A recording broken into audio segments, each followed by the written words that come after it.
Hello Drive Radio fans, Richard Rush here today with my dad, John Rush, behind the camera. And this is going to be a review of the 2016 BMW X1. This is completely redesigned for this year. If you'll notice, those of you that are BMW fanatics, and even those of you that just have seen these driving down the road in years past, you'll notice the redesign. They've changed some of the exterior features. They've really added a lot of interior creature comforts that you're going to be able to find currently that you weren't able to find in the past. Really a fantastic car. This is actually one of the biggest change that you're actually not going to be able to physically see is they've changed the chassis that this is adopted from, I should say. And instead, in years past, it's been taken from the 3 Series, the BMW 3 Series, and now, and for those of you who don't know, BMW owns Mini Cooper.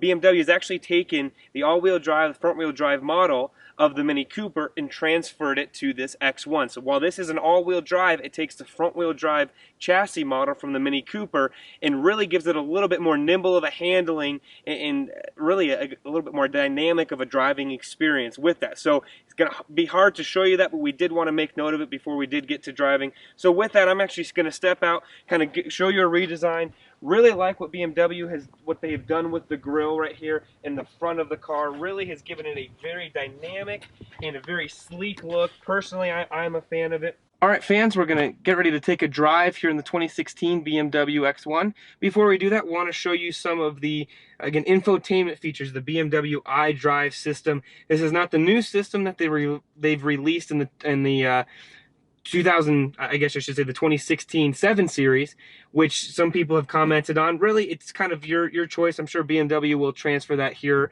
in later model years, so something to keep in mind. But we really do like their system. It's very easy to use and operate, in my opinion at least. So as you can see here, we do have the split screen. I'm going to try and keep my hands out of it.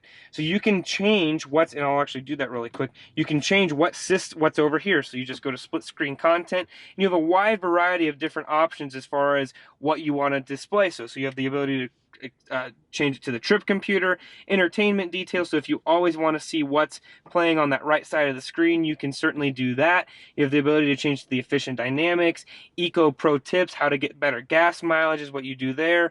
You can turn on and off the split screen there, and again we'll turn it back on because I personally like it. And on this side of things, this is where you're going to spend most of your time, and you really set this and then control over here. We do have the sport displays on now. It'll show you again how much horsepower, how much torque you're putting out while you're driving. You can change that. All you have to do is go to menu. Really easy to operate in our opinion. Go to vehicle info. If you want to go to the owner's manual, which is all in here, you can do that. One thing we will point out is you do have the ability, and Dad, I'm going to kind of get down here and show it, but this is actually a touchscreen display, which we'll show you here in just a second. You can actually write on this and it pops back up here. So I'll actually direct your attention back up to the display up here, the 8-inch display, and if I want to put in an R, it senses that there, but it knows. Actually, I'm going to go back really quick. Go to the owner's manual. Delete. So delete. So I can go R. Spell A. So it really senses that cool feature. Some of you are going to like it. Some of you aren't going to like it. You're just going to have to be the judge. And then again, right here, over here is the keyword. So with that being said, let's get driving. Before we do that, I want to show you the reverse cameras. You can control if you have your grid lines here or not. It does have the dynamic grid lines, so you have the ability to change that. This kind of shows you your most extreme pathway. And then we're actually going to back all the way out into the street here. And really, this is one of the clearest and best used, I guess you could say, or best equipped rear view cameras we have ever used. BMW has done a fantastic job at doing that as well. So just a personal favorite of ours, absolutely fantastic. You do have the heads-up display right here. It's hard to show you, especially in this light.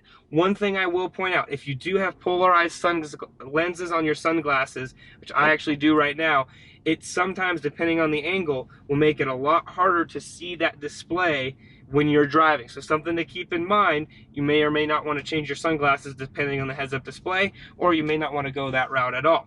We mentioned in the opening the great cornering lamps that are on this vehicle. We wish we could show you that, not able to do so. One thing I will comment about BMW is they do have fantastic ability as far as the driver modes. Whether you're an eco, it gives you a lot of different information there. You're your normal or your sport, you can actually tell the difference between the turbocharged engine, which, speaking of the engine, fuel economy wise, we've been able to average right around what you're supposed to get, which is 26 miles per gallon. We've been able to get right around there, which is really good for this size of a car, this class of a car, and that's helped by, again, the turbocharged engine that BMW offers. Slightly less horsepower than last year, but not a huge drop off, especially at our altitude. The turbocharged engine works great, and as you can see, it'll still put you in the back of your seat if you need to. We are in a neighborhood, so don't want to get too crazy with that. But overall, really does a pretty good job. One thing I will comment on, and this, we'll get more into this in our opinion, it's a little noisy for us. Not quite the quiet cabin in the noise reducing technology that we've come to be known from BMW. Not really what we have been able to see, to be honest with you. That's one of our biggest knocks in this vehicle, is the ability to honestly have to raise your voice a little bit too much to carry on a conversation at those higher speeds. But overall, love the nimbleness, the abilities that they've carried over from the Mini Cooper chassis into the 2016 X1. BMW have done a good job there. So with that, let's head on back and we'll go through the tailgate portion, and we'll go into the interior and then our opinion of the 2016 BMW X1. All right, fans, we're here for the rear portion. We just got back from the drive. Hopefully you enjoyed that. As I mentioned in the opening, they've changed which chassis this is kind of a sister chassis with, and which chassis they've adopted from their other models. So we encourage you, get out, drive this car. If it's now, you know, you're in this market for, again, that entry-level crossover, it's 5 passengers, have this nice back storage capacity. It really encourage you, get out, test drive this car. All right, folks, and again, you can option to open the lift gate with your key fob, or you can come up here. Key fob's in my pocket right now. Just press the button. Nice automatic lift gate, works really, really well. You can control the height of how high it opens. This is at its highest point right now. So again, very high, nice and high there. You have the ability to lock or close the tailgate right there. Does the same thing right here. Nice privacy shade that comes up when the canopy opens, or the rear tailgate opens. You've got about 27 cubic feet of cargo room back here, and we're trying to stay out of the shadows the best that we can, so that way you can see it. When you fold down the seats, which we'll show you here in just 1 second, when you fold down those seats, it actually gives you almost 58 cubic room of feet, which is really, really handy. And actually, you have the capability of doing that with these little buttons right on the side. So you can see that. The seat is back, so let me move that forward really quick so you can see that.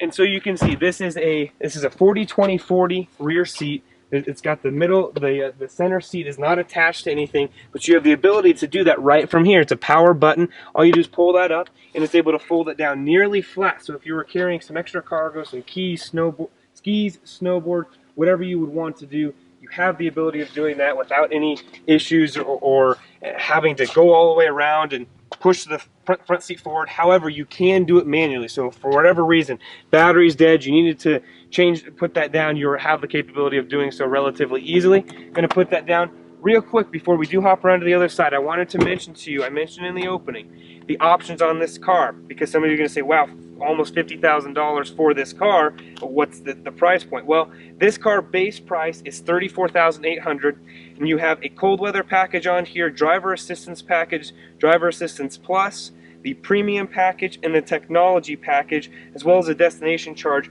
and that brings you up to the mid-40s with this vehicle. I mentioned in the opening it was 49, want to correct that. It's the mid-40s, 46,000 and some change for this vehicle, and this really is a great again, great car, great SULEV, which is what BMW calls it.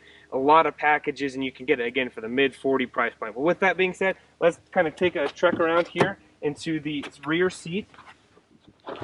I'll hop in. One thing that BMW has done, again, we mentioned this is the redesigned model for 2016, is they've given your passengers, your backseat passengers, more room. You can see this is down, and I'll actually be able to put this up really quick and kind of show you. Let me pull that forward.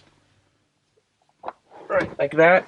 So you can see plenty of room back in here. Really nice full-size adults. This is set for a, again, 5'10", 5'9" driver. You have plenty of legroom in here. You even have indentations in case the seat needed to go a little bit farther back. You'd still have the ability to do that. You do have a power port back here along with several vents, which is really nice features. No heated seats back here, something to keep in mind. Nice panoramic sunroof, Dad. I'm not sure if you can show that. Really looks awesome. Works really well, especially here in Colorado. You do have some cup holders. Let me see if I can pull them down here really quick. Right here, push your button up. You do have the ability for some cup holders as well as a small amount of storage right in there. Love what they've done on the door. Again, and some nice soft touch apportionments on the outside. Nice wood grain right here. We're trying to do our best with this sunlight to show you everything that this again SULEV has. Nice storage pockets in the door. Really looks fantastic. All right, fans, here's our opinion of the 2016 BMW X1. What do we like about this car? Well, it's a BMW. You're going to get that BMW quality in terms of the creature comforts. The nimbleness of the drive is really there. The nice turbocharged engine is a real breeze to drive. It works well, especially in the different modes, the Eco, Normal, and the Sport mode. Those work fantastic. They've added some extra room as far as the rear seat passengers, or I should say the backseat passengers now have the added option and capability of being able to just have more room, have a little bit more space to operate kind of in the back seat. And they've also, again, been able to put a lot more features on this vehicle. What are the negatives for us? Well, ride quality in terms of the quietness on the inside. When you get to highway speeds or even around town, it really is not what we would expect from a BMW. Now, that may just be us, and you may not feel that, and it may not be a huge issue for you, which is why we encourage you to actually get out and drive these cars. But for us, it was a big thing that we were really concerned about. We actually had several people who were passengers commented on the quietness of the cabin. It really isn't kind of up to par with what we like to see from BMW. So if you're listening, BMW, maybe just make some enhancements to that side of things. You've really done a great job in terms of interior apportionments, but you really need to up that ride quality and help for that. Also, my other con, which may not be a con, it kind of depends on who you are, is the price point. For all of the options, in order to get this car up to where and some of you may not consider them competitors, but some of the other people that are trying to get into the luxury car market, they're offering a lot of the features that are options on this car as standard features. So BMW, we would really like to see some of those features as being standard. They work really well on the inside of the car. It's just a lot to stomach, about $10,000 worth of options on this vehicle in order to get up to standard, up to par with some of your competitors. So something we can see. You may or may not care about that. You may just want the BMW, the badge, the name, the quality, and you'll get that definitely with the X1. If you want to learn more about this vehicle, again, redesigned for 2016, head to your local BMW dealer and tell them that John and Richard Rush from Drive Radio sent you.